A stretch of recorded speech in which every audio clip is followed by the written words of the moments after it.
Obrigado, Senhor, porque és meu amigo, porque sempre comigo tu estás a falar no perfume das flores,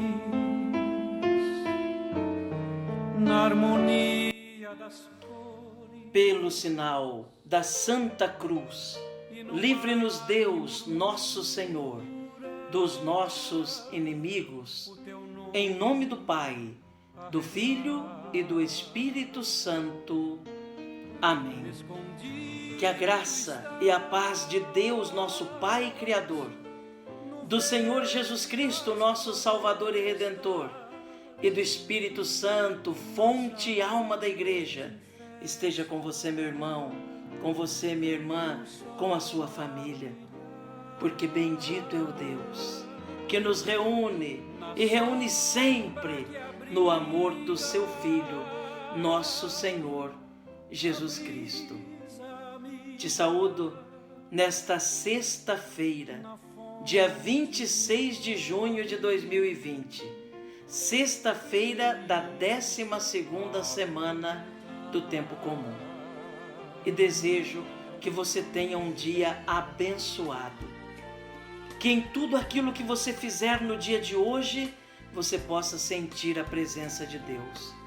Que cada ação que você realizar, você possa sentir-se acolhido, abençoado e amado por Deus.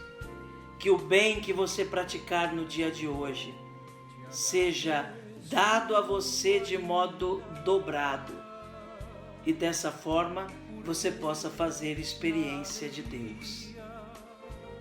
Convido você a iniciar esse momento de graça, de escuta da palavra de Deus e de escuta da palavra da igreja, pedindo a ação e a unção do Espírito Santo, desse Senhor que falou no passado através dos profetas e que hoje continua falando conosco através da igreja.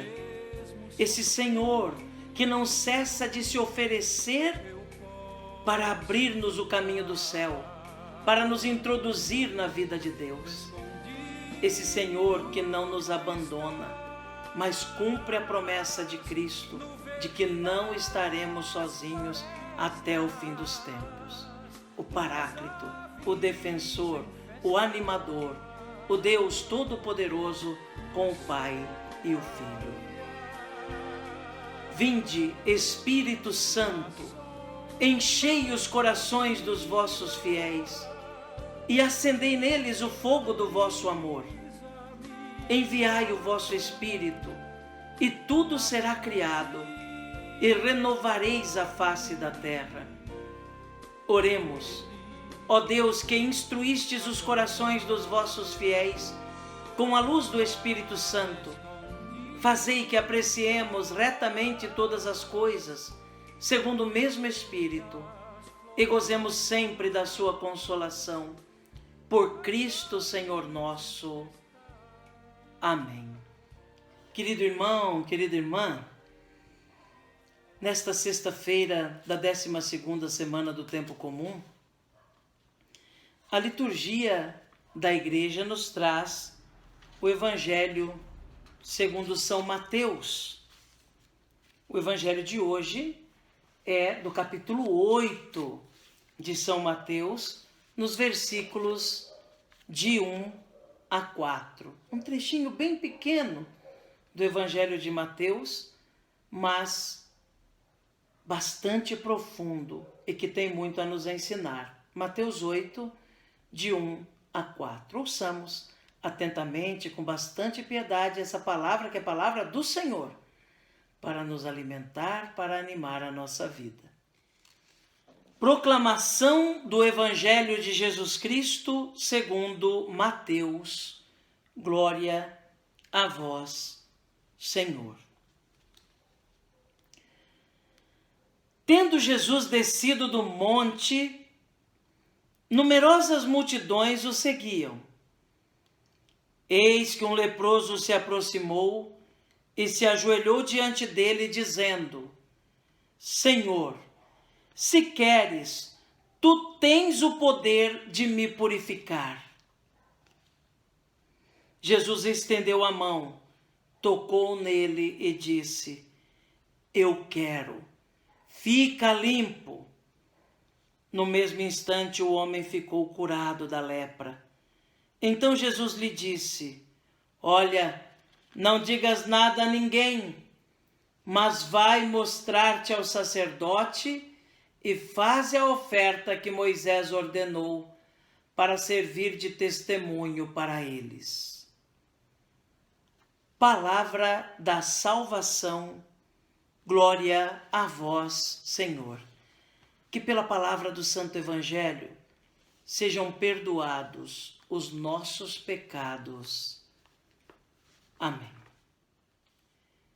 Meu querido irmão, minha querida irmã, eu queria destacar desse Evangelho que nós acabamos de ouvir, segundo São Mateus, duas coisas.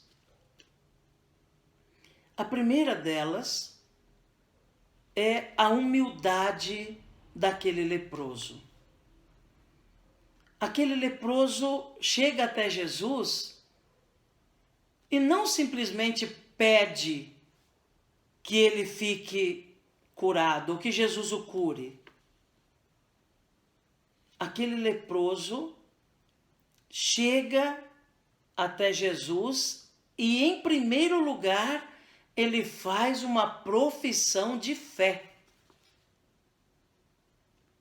Ele faz uma profissão de fé.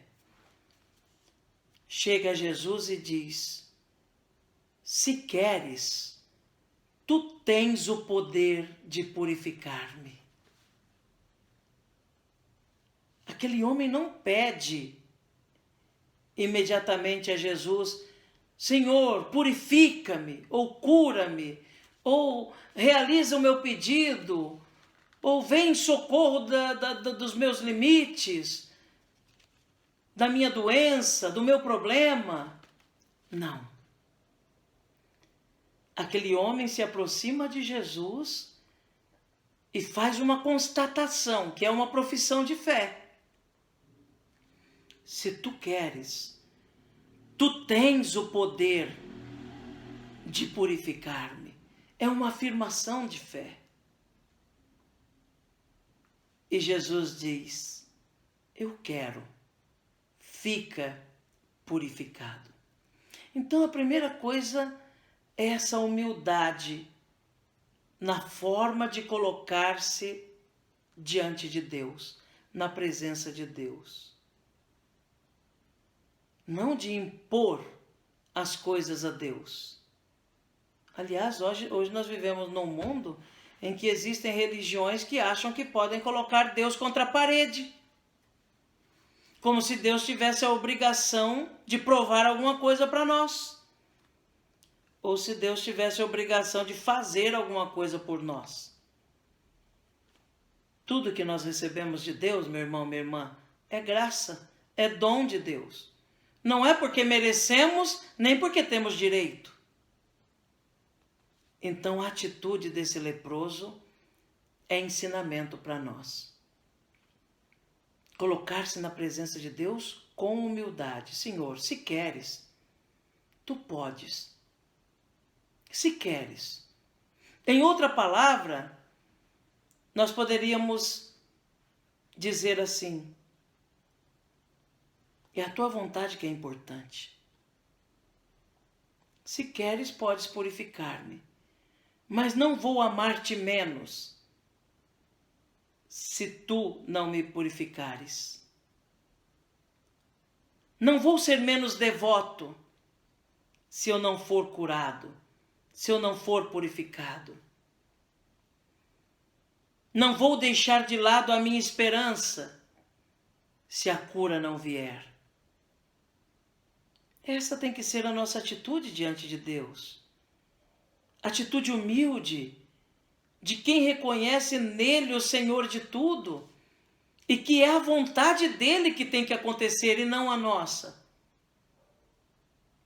Claro, se a nossa vontade estiver alinhada à vontade de Deus, que bom.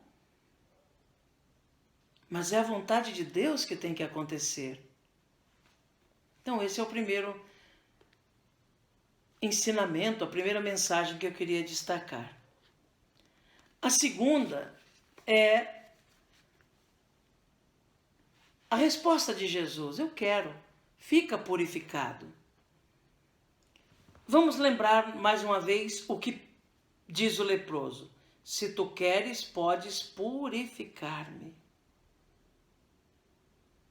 Ele não diz assim: se queres, podes curar-me, mas purificar-me. E essa palavra tem um sentido bastante forte naquela tradição em que Jesus está inserido. A lei do puro e impuro, que é uma lei que está presente lá no passado, 400 anos antes de Jesus já, na reconstrução de Jerusalém, na reconstrução da lei, na reconstrução do povo, depois do exílio da Babilônia. Essa lei do puro e impuro se torna muito forte em Israel. A pureza exterior na concepção do povo refletia a pureza interior. E acaba se tornando ideológica. Sai com o tempo da realidade física e mesmo espiritual para se tornar uma realidade ideológica. Ser impuro no tempo de Jesus significa estar longe de Deus, por algum motivo. Talvez pela doença, pela própria pobreza, numa ideia que ainda muitos tinham no tempo de Jesus e até hoje no nosso tempo tem, de uma teologia da retribuição, de que aquele que hoje tem bens, tem riquezas, é porque Deus o abençoa, e aqueles que não têm, que vivem na pobreza, na miséria, é porque Deus virou as costas para ele. Infelizmente tem gente que prega isso. E não é verdade. Mas é uma mentalidade que já está presente ali no Antigo Testamento, que foi combatida pelos profetas, e no tempo de Jesus foi combatida pelo próprio Jesus. Purificar aqui, irmãos, é mais profundo do que curar uma doença física. A lepra, nós sabemos que hoje conhecida, não é? A hanseníase, é uma doença que dá na pele e que machuca e que faz muito mal à pessoa. Tem tratamento hoje, no passado não tinha. Então, na concepção das pessoas, alguém que é tomado pela lepra é que está sendo castigado por Deus. Aquele leproso não pede só para que Jesus o cure, pede para que Jesus o torne puro. Em outras palavras, o impuro era excluído da comunidade. O impuro não podia rezar na sinagoga nos sábados. O impuro era como se fosse alguém que tivesse sido abandonado por Deus e por isso a comunidade tem que virar as costas para ele. Ele não pode morar no vilarejo, tem que morar fora dos vilarejos, nas cavernas, porque é impuro. Aquele homem quer ser purificado mais do que curado. Ele quer ter o direito de participar de novo da sua comunidade. Ele quer ter o direito de poder entrar na sinagoga e ler as escrituras e ouvir a pregação. Ele quer ser tratado como gente. Quer ser purificado. Em outras palavras, ele diz para Jesus: Senhor, se queres, tu podes me acolher, mesmo que outros não tenham acolhido. Mesmo que eu seja rejeitado, tu podes me abraçar, podes me acolher, podes me valorizar. Mesmo que outros lá digam que eu não sirvo, tu podes dizer que eu sirvo. mesmo que outros não me amem, tu podes me amar e me introduzir de novo na minha dignidade de homem. E Jesus diz: eu quero, fica purificado. E Jesus acolhe aquele homem. Meu irmão, minha irmã, a atitude de Jesus deve ser a nossa atitude. Quantos são ainda tratados como impuros e de algum modo dizem para mim, para você: se você quiser, você pode me purificar. Você pode me tornar puro de novo. E se nós temos Jesus, Ele em nós age purificando, introduzindo de novo na dignidade aquela pessoa. Que nós não sejamos do jeito daqueles que propagavam a lei do puro e impuro e radicalizavam a ponto de excluir da comunidade aqueles que julgavam ser impuros. Que tenhamos o coração acolhedor de Jesus, que aprendamos com Ele a tornar puros os nossos irmãos e irmãs que desejam realmente fazer parte da nossa vida, da vida cristã. Que Jesus nos ajude a compreender essa palavra, a colocar no coração e na mente seus ensinamentos. E que Nossa Senhora reze por nós. Amém. Quando a dor me consome, murmuro o teu nome, e mesmo sofrendo eu posso cantar.